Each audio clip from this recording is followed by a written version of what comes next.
I have a company. It is called Victor Series Production. The work of that company is to, number one, make people appreciate that God has invested in us. And that the investment God has put in us, He expects us to give Him outcomes, to give Him results. We are just finishing a very powerful quarter. Church relevance in the community. How many of you were embarrassed by that quarter? By that study guide? I was personally embarrassed. This thing where you think you just raise the podium and start shouting at people, well, mark of the beast, then they walk away hungry and you baptize them.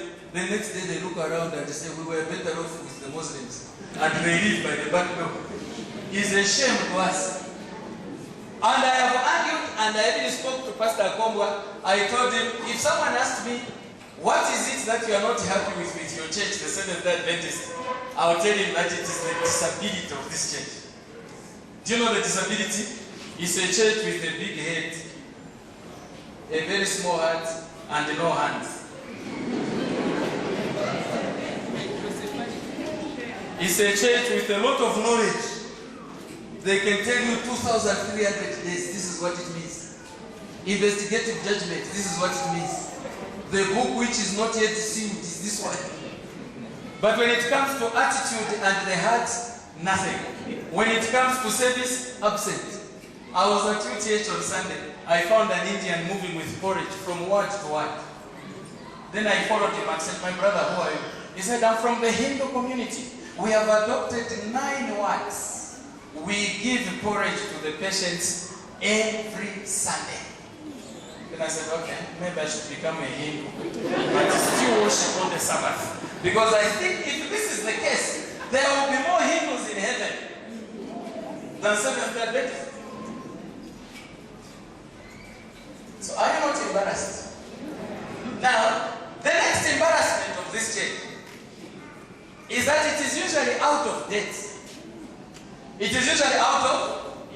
Look at how our shopping malls are looking today. You have one being built here. You go to a mall, you polish your shoes when you go in, you come back, you don't need to touch them. Dust free. You go to a mall, you go to the ablution blocks, there's hot water and cold water, and you can dry your hands and you can do all those things. Beautiful place. You can go to a mall and eat your fritter without knowing you're in the toilet. At the shopping mall. But our churches have remained the only evidence of how we were thinking many years ago. Old, long classroom-like building. With these things going around, many of them have even given up. And people waving at themselves to try and get some fresh air. Now, what Livara Church is doing is something that moves all of us. To say, how can I be a part of this? How can I contribute to the growth of this institution? Now let me summarize. I am completing my second book. The second book is called Entrepreneurship, Escaping the Grip of Poverty. Escaping the grip. You know what a grip is like? In that book I have said poverty is stubborn. You can pass it on from generation to generation without effort. Poverty is a volunteer. It comes to you. You don't need to do anything, just sit. It will join you, it will wait for you to die, then it will go to the next generation. That's why poverty behaves. Now, in that book, I am making my strong argument. Now, how many of you liked the sermon at main service? It was long. But did you like it? Yes. It is chapter 2 of that book. And it is saying your mindset, is it an asset or liability? And I've argued in that book that an asset takes care of you, while a liability takes away from you. You, the way you think, does your mind provide for you or does it take away from you? I have gone further to talk about retirement. I've gone further to talk about emotional intelligence. I've gone further to talk about... Now, there are people who have read this book, just my thoughts and my presentations, and they want to buy it. These are non-Adventists, Adventists, politicians, because in that book I have said Africa has bad news. The bad news is that it's the richest continent but home of the poorest. So politicians are interested. They want to know why. Now here is my decision. I made the decision a long time ago. I am going to make a big launch for that book. Big launch. In December. Are we getting him? Yes. Now pay attention. Yes. I'm going to do a big launch. Now at that launch, we want to invite the Republican president. And we want to tell him that, Mr. President, you have an opportunity to make Zambia an example of a country which is truly Christian because it does not borrow.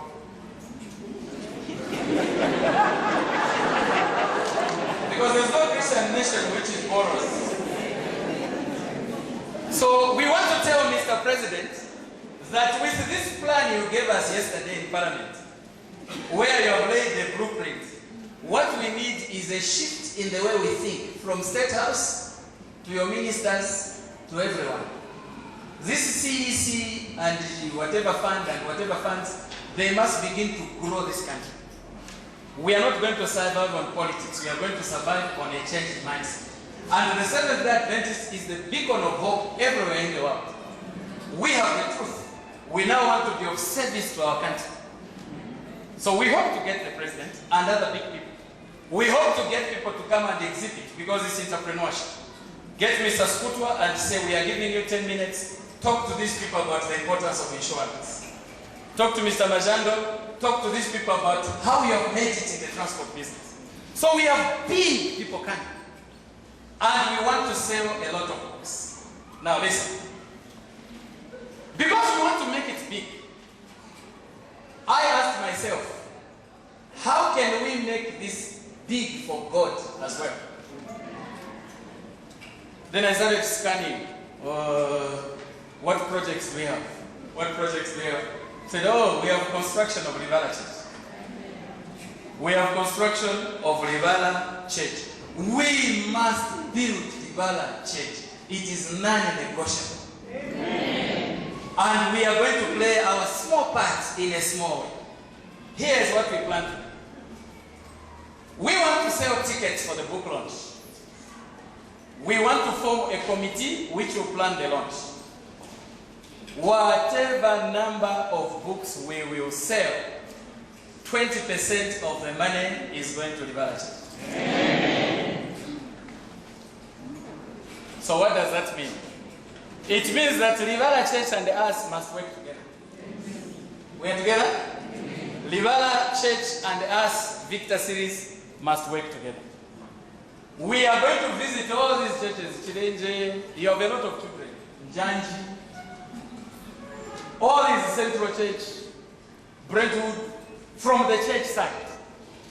And make sure that as we do this launch, everyone must be saying, we must build Livala Church. Are we together? Amen. Are we ready to do it? Amen. Are we ready to move in? Amen. So, I want to encourage you. There are many other gifted people here. God blesses his people through the gifts of the people he has in the church. So I want to encourage you. What is it that you are doing where you can make this church your partner towards completing that bill? So if there are some people you want to share ideas, you are farmers, you do whatever you do, you are telling yourself, I'm going to grow so much maize, 2 hectares will be for Livala Church, that is the only way we are going to finish this week. Are we together, church?